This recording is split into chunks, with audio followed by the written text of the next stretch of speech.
Hi students, చిటికలో English నేర్చుకుందాం. ఈరోజు మనం 2 ఇంపార్టెంట్ వర్డ్స్ గురించి డిస్కస్ చేస్తున్నాం. ఆ 2 ఇంపార్టెంట్ వర్డ్స్ ఏంటంటే అటెండ్ అనే పదము మరియు అటెండ్ టు అనే పదం.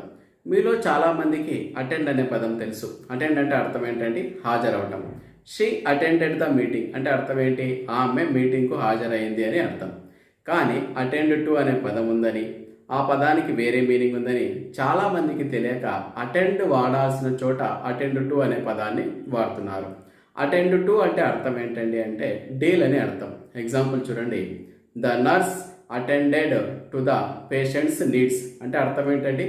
పేషెంట్ యొక్క అవసరాలను నర్సు తీర్చింది అని అర్థం. ఈ విధంగా డీల్ అనే అర్థంతో మనం ఏం చేస్తామంటే అటెండ్ టు అనే పదాన్ని వాడతాం. కానీ చాలామంది లీవ్ లెటర్ రాసేటప్పుడు ఐ కాంట్ అటెండ్ స్కూల్ అని రాయకుండా I can't attend to school అని రాస్తున్నారు. ఇలా రాయడం wrong. I can't attend to school అని రాయకూడదు.